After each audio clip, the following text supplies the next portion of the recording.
Hi, I'm Professor Steve Gideon. Today I'm coming from inside a 3D graphical user interface. I was founder and CEO of 3DNA Corp from about 2001 to 2004. We raised 6 rounds of financing, we grew to a couple million in revenue, around 30-40 employees in California, Toronto, and Japan, and had well over 1 million users with lots of traction and awards and things like that.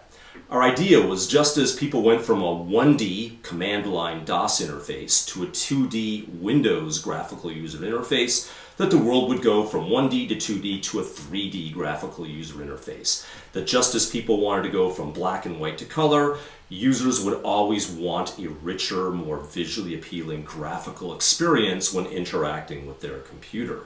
And our mantra was Doom meets Windows, or Quake meets Windows, or Halo meets Windows, just depending on what the popular game of the day was. We were taking advantage of the popularity of gaming, that gaming had become more popular than Hollywood movies, and a rising tide lifts all boats. So we were taking advantage of this intense 3D graphical user experience that gamers were having and making this available for a broader audience. Our 3D GUI interfaces could look like some kind of a futuristic control system, or it could look like a spaceship, or it could look like a Mexican villa, or it could look like a castle or an underwater laboratory, or you can play games inside of our GUI. You can even pick up a gun and shoot at the application icons in order to launch your applications. So where are we? We finished the first diamond, and we finished all the tools associated with this. That you started with the design challenge, you did your wheel of life and a variety of other tools to get to a new set of 5 design challenges. We're now at the start of the next set of double diamonds, and in module number 5 we introduced to you the idea of user centricity, and we talked about 4 specific types of users.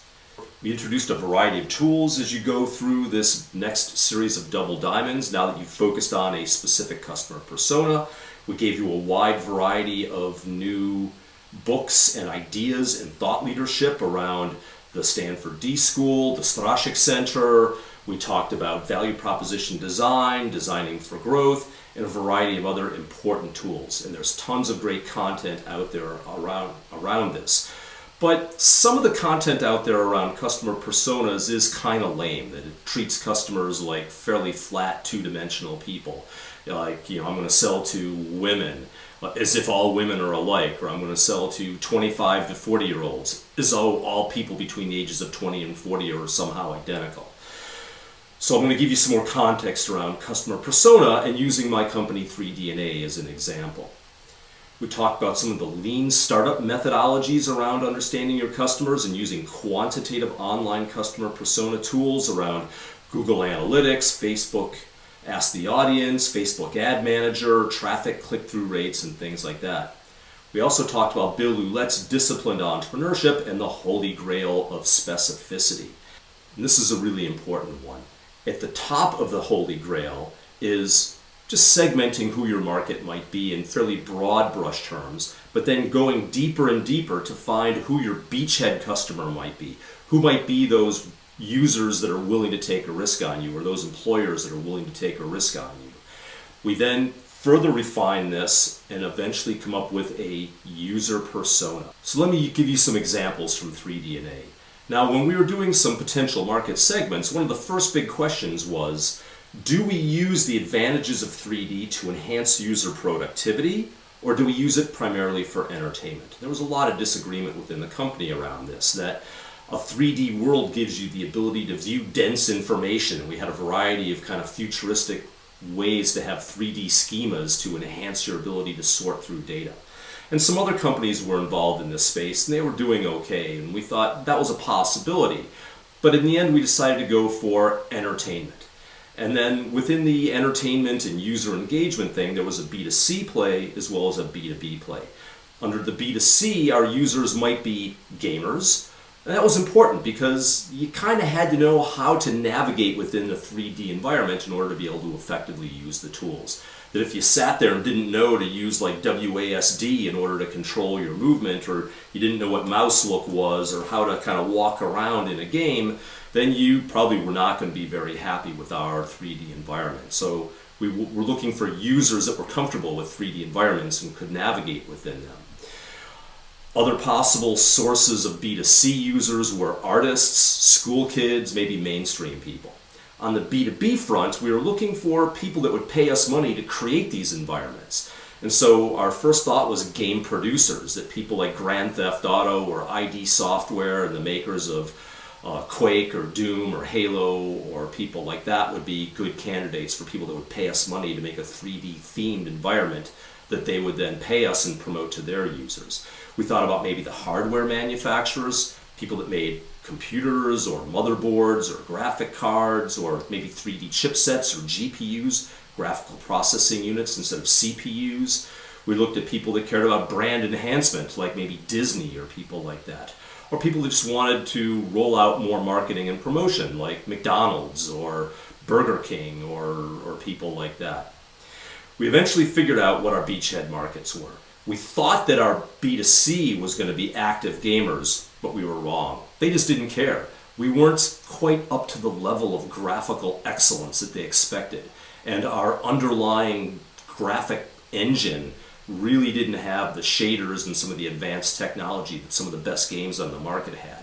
It wasn't as lickety-split fast as some of the FPC or first-person shooters had. So we decided active gamers weren't quite the best audience.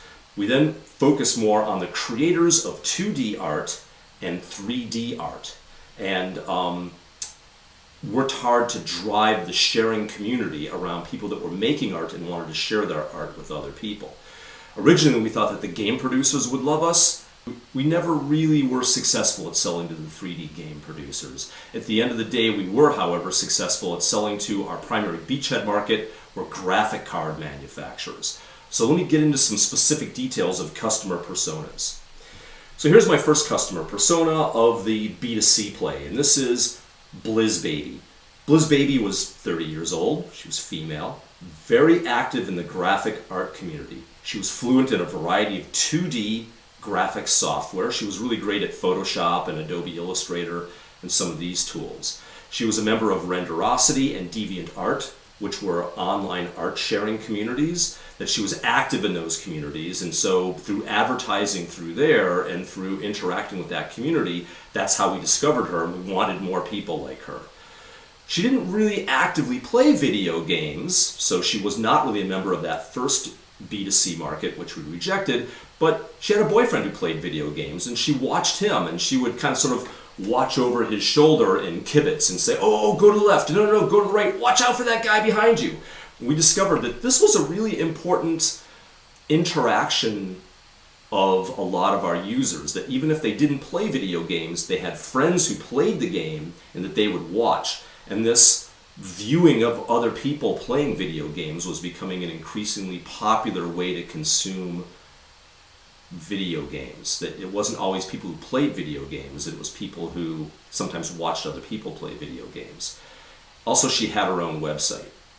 So notice that this is not a flat thing. This isn't women between the age of 20 and 40, that this is a fairly specific, tightly narrowed age range. We figured out that it was really between 25 and 45. BlizzBaby happened to be 30 years old. Actually, I don't really know how old she was. She was probably around 30 years old. And, but it wasn't teeny boppers, it wasn't really young people, but it also wasn't particularly old people. Also, she was very active in communities like DeviantArt and Renderosity, so that was a great way to get a hold of people like her. And we figured out what magazines she read, and we figured out what websites she hung out at. And so we were able to find value propositions that were important to her. She had a website, so we could go to her and proactively reach out to her because we could find her website, and we could use search tools to discover her on her website. But then we could also check at some of these other sharing websites and find out, was she active there? So this gave us a way to fairly quickly fine-tune our thought leaders, and if we sold her, she would then also promote us to other people.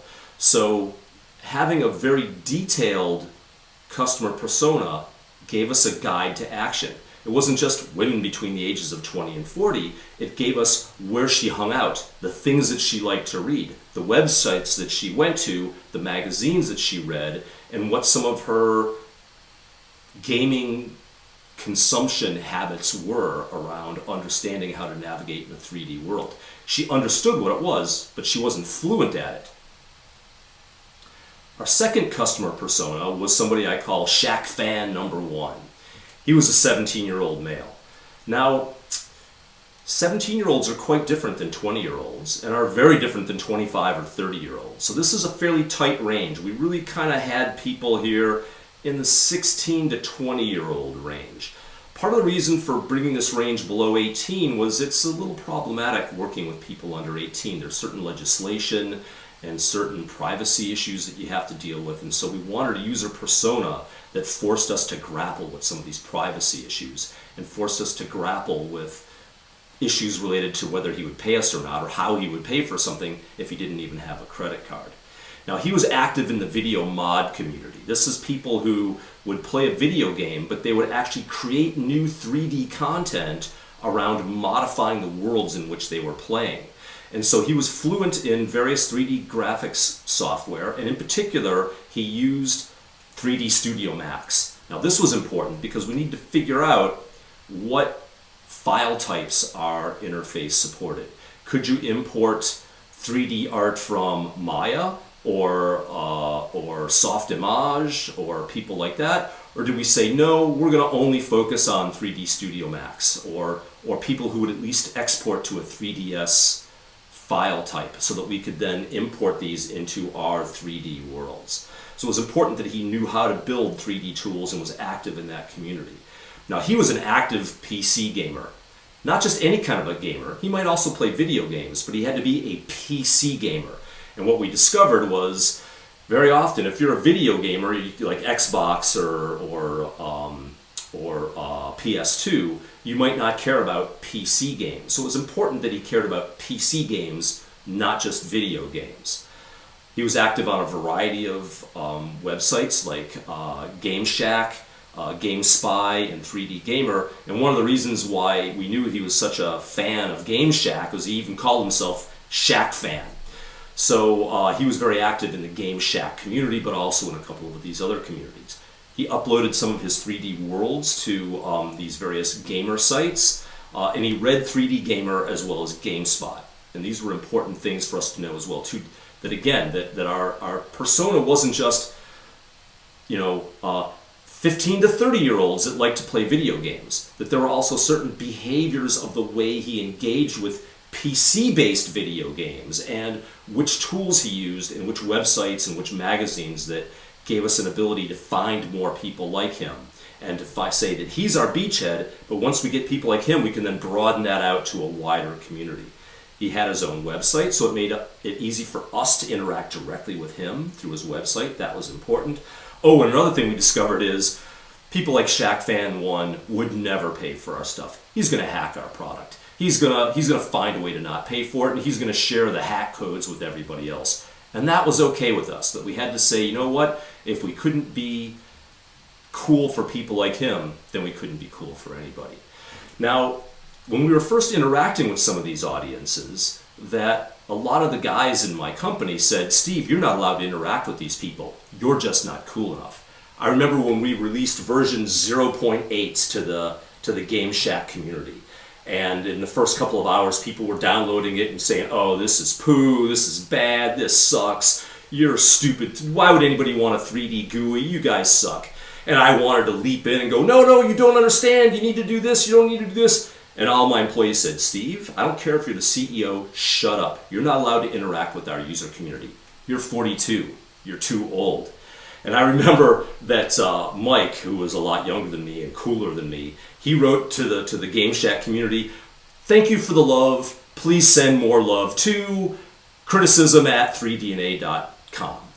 And some of the Shackers started going, well, maybe you guys don't suck that bad. And he wrote back saying something like, well, can you give us some examples as to how we can suck even more? We love being the worst 3D GUI out there. What else can we do to suck even more? And people were like, you guys are kind of cool, and maybe instead of just complaining about things that made it suck, here's some things you could do to make it better.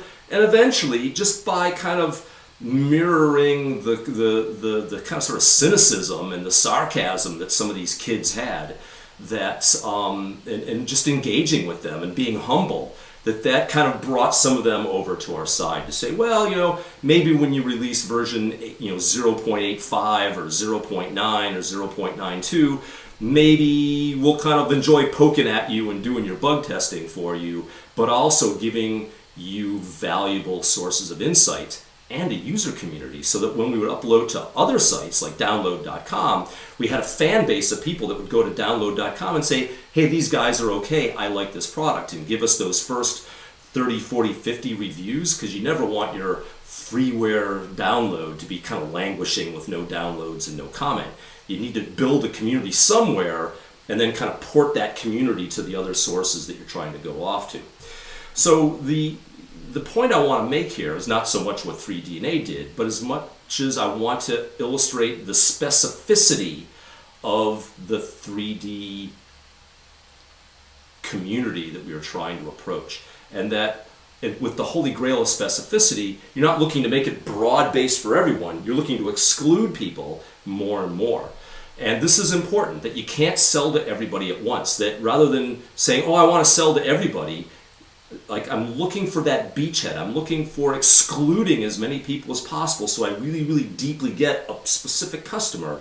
That if I can sell to that person, hopefully there's more people like them. And then once I've got that beachhead, I can sell to other people. So again, you're looking for specificity rather than generality while we're doing this. Now, in addition to the specificity around the B2C play, here's some specificity related to the B2B play. So here I'm going to talk about a customer persona around Mr. Zhu. He was 38 years old, a male, VP of Sales or Marketing at one of the hardware firms. He could be at MSI, PNY, or maybe one of the other graphics card companies or motherboard companies. We eventually broadened this out to kind of any hardware, whether it was a computer or a graphic chipset, but we started with the graphics cards because back again, this was 2001 to 2004, not all computers came with a lickety-split graphics card. And so one reason for buying the graphics card was to play video games, but also it was to say, my computer can do stuff that your computer can't do. And so our 3D GUI was a way to say, hey, aren't you glad you got this graphics card? Because now you can take full advantage of this in your entire user experience, not just while you're gaming. That it kind of sort of pulls that gaming experience into the overall computer user experience and gives a reason to buy more graphics cards or to buy your graphics card rather than somebody else. So again, we're looking to exclude people. We're not just looking for anybody that works at a graphics card manufacturer. We're looking for decision makers. We're looking for somebody who has signing authority over a promotional budget that can give us money and has authority to sign an MOU. If they don't have authority to sign an MOU, a memo of understanding, then they're probably not the right person for us to talk to. We're looking for people that go to a lot of trade shows for several reasons. One, it gives us a way to find them. Which trade shows do you go to?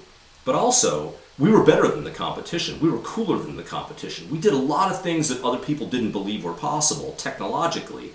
And so we wanted people that were savvy, people who could look at what we're doing and say, wow, that's cool. I go to a lot of trade shows. I haven't seen this before. Whereas people who didn't go to a lot of trade shows, they weren't as savvy. They might look at us and go, oh, this is kind of cool, but they didn't really get how unique we were compared to other people. We also wanted people that knew how to do bundling deals, people who knew how to bundle software with their hardware, because this tends to be a difficult corporate sale that requires a variety of legal agreements and interaction with the people who actually make the CD that goes with the hardware. And sometimes the hardware people didn't talk to the CD bundling people, and so we wanted somebody that had done that deal before with other software. It made it easier to make a sale, and it meant that after we signed an MOU, it didn't get bogged down for years in legal paperwork as we're dealing with a rookie who doesn't know how to do these deals. We wanted sophisticated, leading-edge innovators that would give us money quickly recognize the value, and also help us meet cash flow. We were a little company. We needed to make sure we could feed our people and pay ourselves. So we needed to be able to make deals quickly. And again, this was the beachhead customer. It wasn't everybody. It was those first people that are going to give you cash and keep your company alive. We also wanted people that knew about download.com. That was an important part of our software distribution strategy, and ideally somebody who advertised in a couple of the gaming magazines. So we achieved some level of success. Here's a partial list of our 3DNA customers.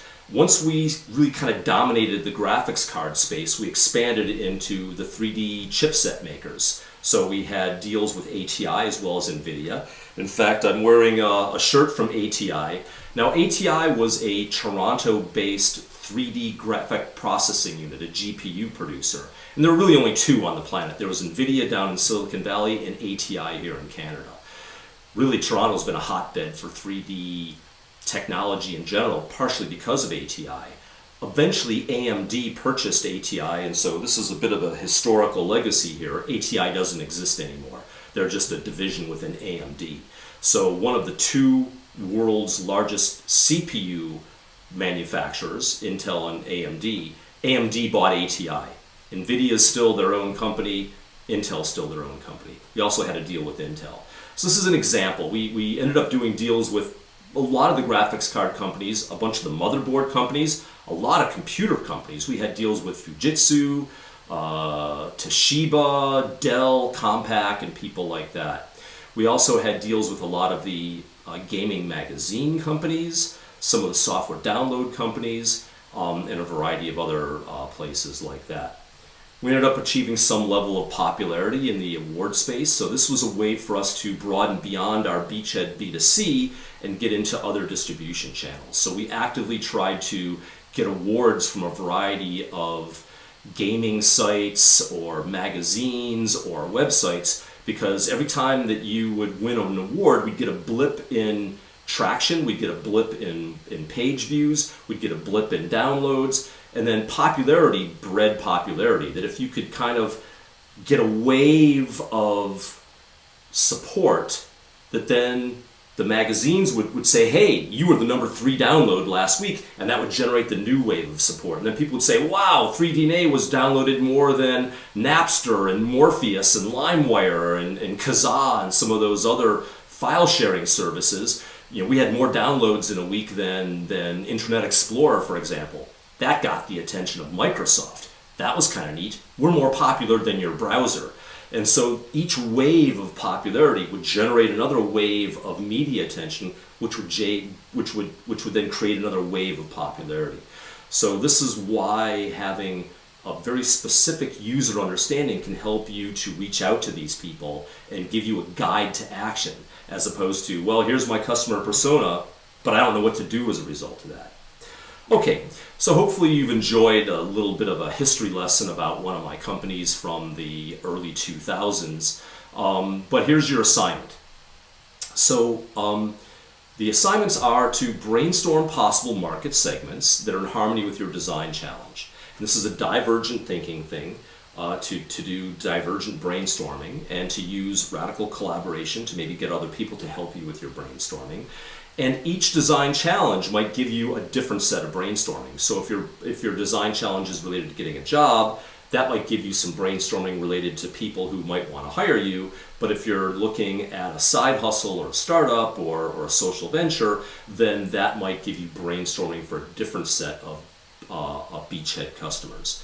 Select your primary beachhead customer segment, and to some extent early on you might have to guess, like we did at 3DNA. We guessed that the game producers would be good for us, and we beat our head against the wall. We went to a lot of trade shows and we just didn't get traction, so we had to pivot to the hardware manufacturers. And in fact, we had a series of these pivots where different hardware manufacturers wanted us to do different things. So for example, we had to start designing in special instruction sets for Intel that took advantage of the special features on their CPU as opposed to the AMD CPU. And so sometimes our shift would cause us to further refine our customer persona, but also sometimes further refine what our product was or how we sold ourselves. Once you've identified your first few customers, create your customer persona, try to be as specific as possible, and again, you're looking for specificity, not broadness at this stage, and then go out and interview your first person. Now, tool number 6 is going to talk more about how to do your interviewing. Okay, well, remember, entrepreneurship's like learning how to play the guitar. Don't forget to crank it up to 11.